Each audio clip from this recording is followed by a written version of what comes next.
রাজীব পাল পিতামৃত নিপেন্দ্র চন্দ্র পাল। রাজীব পাল পিতামৃত নিপেন্দ্র চন্দ্র পাল। শাহ মহোদয়কে বুলেট করে এবং তুলে দিয়ে বরণ করে নেওয়ার জন্য।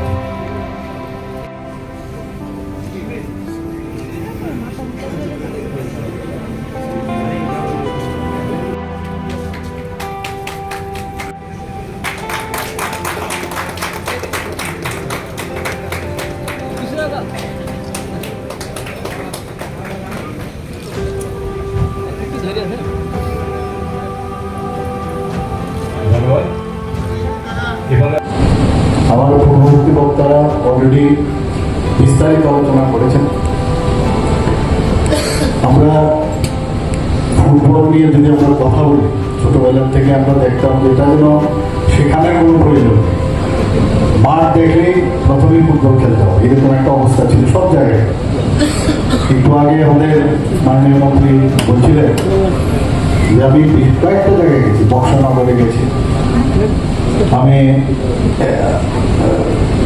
ঊনকোটি ডিস্ট্রিক্টে প্রতিক্রিয়ায় আমি গেছি, বিভিন্ন জায়গায় এত পরিমাণ লোক, মানে ভাবা যায় না যে এত ফুটবল প্রেমিক এই ত্রিপুরাতে।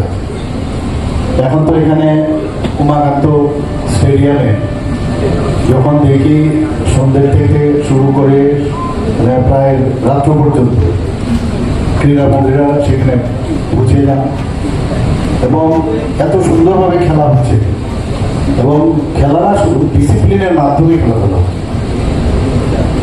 এই যে একটা ডিসিপ্লিনের মাধ্যমে খেলাধুলা, সেটা কিন্তু খুব ইম্পর্টেন্ট। আগে আমরা যখন ফুটবল খেলতাম এইরকম একটা অবস্থা ছিল, জোরে গিয়ে কাউকে আঘাত করতে পারলে ইজ দ্য বেস্ট, এরকম একটা অবস্থা ছিল। আমার নিজেরও এরকম পায়ের মধ্যে বোর্ড দিয়ে তোমার থায়ের মধ্যে মেরেছিল।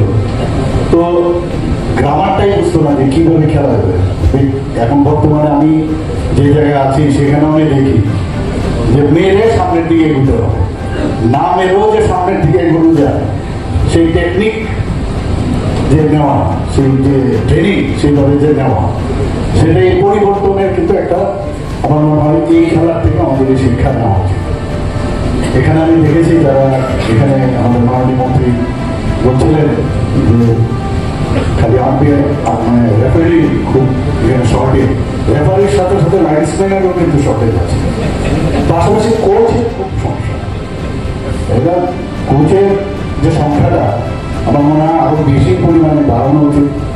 এবং আমি প্রধানমন্ত্রীকে আমি বলবো, আপনারা খুব ভালো কাজ করছেন এবং আপনারা যে জায়গাটা ধরে রেখেছেন, আমাদের সরকারের পক্ষে কিন্তু অনেক সুবিধা হয় যে ঠিক আছে ফুটবল অ্যাসোসিয়েশন, ক্রিকেট অ্যাসোসিয়েশন, সেখানে যদি কোনোরকম দুর্নীতি ছাড়া যখন কোনো কাজ হয়, আমরাও কিন্তু খানিকটা আশ্বস্তি বিশ্বাস করতে পারি যে না, আমরা যাদের হাতে এই কাজটা দেওয়া হয়েছে ওনারা ঠিকভাবে চালাচ্ছেন।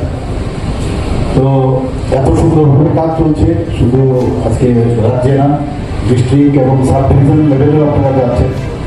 এবং ত্রিপুরা সরকারের তরফ থেকে আমরা যেটা বলা হয়েছে, আমাদের ইউথ অ্যান্ড স্পোর্টস ডিপার্টমেন্ট থেকে তো বিশেষ করে এই ফুটবল গ্রাউন্ড, আমরা তো জীবনে মন্দির ভাবতে পারিনি যে football turf, synthetic football turf ground হবে, সেটা ভাবাই যায়। দূর থেকে যখন দেখি, উপর থেকে বা যদি স্যাটেলাইটে দেখা যায়, এত সুন্দর লাগে একটা মাঠ।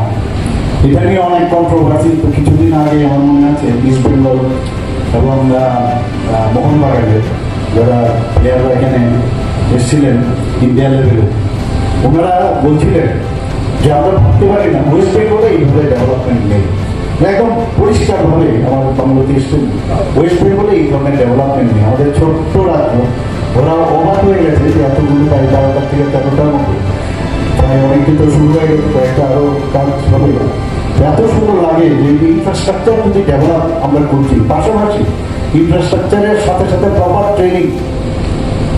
আমার সম্পর্কে আপনারা একটু আগে বলেছেন, যেহেতু আমি স্পোর্টসের সাথে যুক্ত, যে প্র্যাকটিসের কোনো অপশন থাকতে পারে না, যত বেশি যে কোনো সাবজেক্টে, কিন্তু খেলাধুলার ক্ষেত্রে প্র্যাকটিসের উপর কিছু হবে না। আর প্র্যাকটিস মানে কি, মানে উচ্চ গ্রামের প্র্যাকটিস হতে হবে, এরকম না যে কোনো রকমের আমি বললাম চলে এলাম, এরকম না। উচ্চ গ্রামের যা যা এর বেস্ট এখন ইন্টারন্যাশনাল লেভেলে যা যা আছে সেইগুলো আমাদের এখানে আনতে হবে।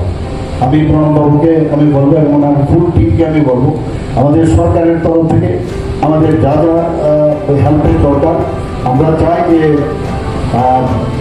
আমাদের ত্রিপুরা রাজ্যের এই বিভিন্ন যে সমস্ত সাবজেক্ট আছে সবকটাতে কিন্তু এখন সারা ভারতবর্ষের মধ্যে আমরা একটা উল্লেখযোগ্য স্থান আমরা এসেছি। তো ফুটবলও কেন আমরা পেছনে থাকে, থার্ড পজিশন কেন না ফার্স্ট পজিশন। জিমন্যাস্টিকে যদি ধরতে পারি আমাদের সুইমিংয়েও কিন্তু খুব ভালো নাম ছিল ত্রিপুরা, হকিতেও ছিল এরকম। তো আমরা এগুলো চাইছি যে আরও বেস্ট থেকে বেস্ট যেটা হয় সেটা যদি করা যায় তাহলে এই যে ড্রাগ এডিকশনের মাত্র গুরুত্ব বলেছেন